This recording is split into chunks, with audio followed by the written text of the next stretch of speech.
भारत सरकार का सहकारिता मंत्रालय जमीनी स्तर पर देश के सामाजिक और आर्थिक विकास को सुनिश्चित करने और गति देने की दिशा में काम कर रहा है।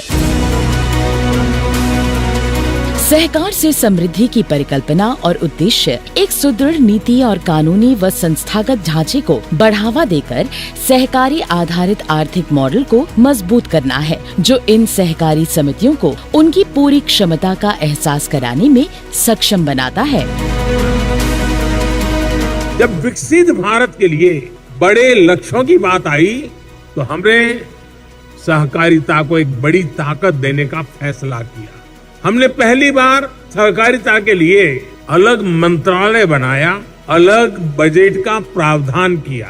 आज कोऑपरेटिव्स को वैसी ही सुविधाएं, वैसा ही प्लेटफॉर्म उपलब्ध कराया जा रहा है जैसा कॉरपोरेट सेक्टर को मिलता है।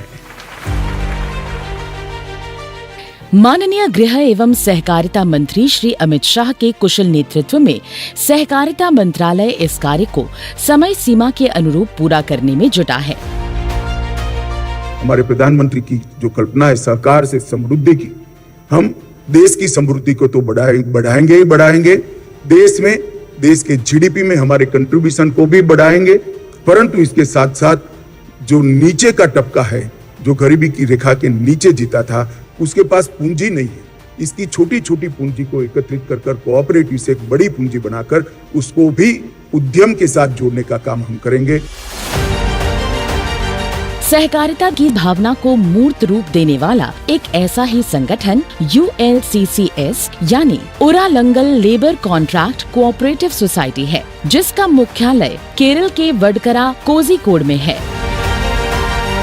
ULCCS भारत की सबसे पुरानी और एशिया की सबसे बड़ी श्रमिक सहकारी समिति है, जिसे UNDP यानी संयुक्त राष्ट्र विकास कार्यक्रम द्वारा एक आदर्श सहकारी संस्था के रूप में मान्यता दी गई है।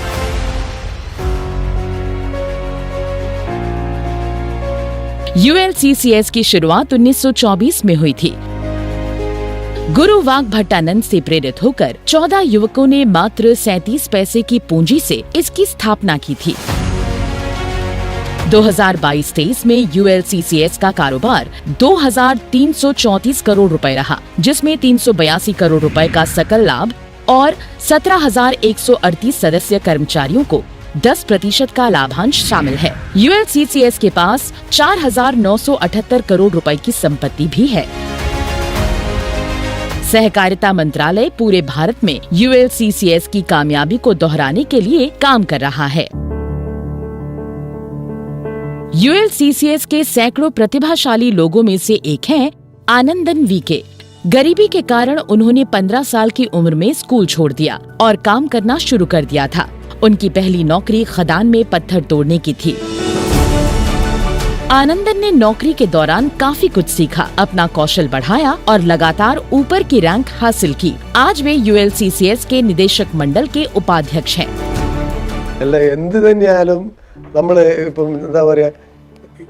എല്ലാം തൊഴിലാളിയാണ്. അതിപ്പോൾ കമ്പ്യൂട്ടർ ചെയ്യുന്ന ഒരാളും അത് തൊഴിലാളിയാണ്. പക്ഷെ അതിന്റെ നിർവചനം വേറെന്ന് മാത്രമേ ഉള്ളൂ, അല്ലേ? നമ്മളിപ്പോൾ എഞ്ചിനീയർ തൊഴിലെടുക്കുന്ന ആളാണ്. അപ്പം നമ്മൾ അങ്ങനെയാണ് കാണുന്നത്. തൊഴിൽ ചെയ്യുന്നതിൻ്റെ എന്ന് പറഞ്ഞാൽ നമുക്ക് കുടുംബത്തിനെ സംരക്ഷിക്കാൻ വേണ്ടിയിട്ടല്ലേ തൊഴിലെടുക്കുന്നത്. അപ്പം അങ്ങനെ നമ്മൾ കാണുന്നില്ല. അതിപ്പോൾ സാധനങ്ങൾക്ക് വേണ്ടിയിട്ട് ഇപ്പം നമ്മളിവിടെയുള്ള MD, അതുപോലത്തെ ചെയർമാൻ, അതുപോലെ വൈസ് ചെയർമാൻ, ഡയറക്ടേഴ്സ്, അതെല്ലാം നമ്മളൊരു സ്ഥാനം എന്ന് മാത്രമേ ഉള്ളൂ.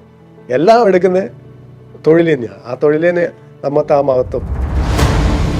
ULCCS दुनिया की एकमात्र श्रम सहकारी संस्था है जो साइबर पार्क की मालिक भी है। इसने श्रम को केवल शारीरिक श्रम के रूप में ही नहीं, बल्कि बदलते समय के साथ संज्ञानात्मक क्षमताओं के रूप में भी परिभाषित किया है। ULCCS समाज को बेहतर बनाने में बदलाव का एक जरिया भी है। ये न केवल लोगों को उद्देश्यपूर्ण रोजगार देते हैं, बल्कि दिव्यांगों और बुजुर्गों की देखभाल भी करते हैं। ULCCS ने कोझिकोड और तिरुवनंतपुरम में कला और शिल्प गांव बनाए हैं। सरगालय के नाम से जाना जाने वाला ये गांव रोजगार और व्यवसाय के अवसर पैदा करके सैकड़ों कलाकारों और कारीगरों को सहयोग देता है।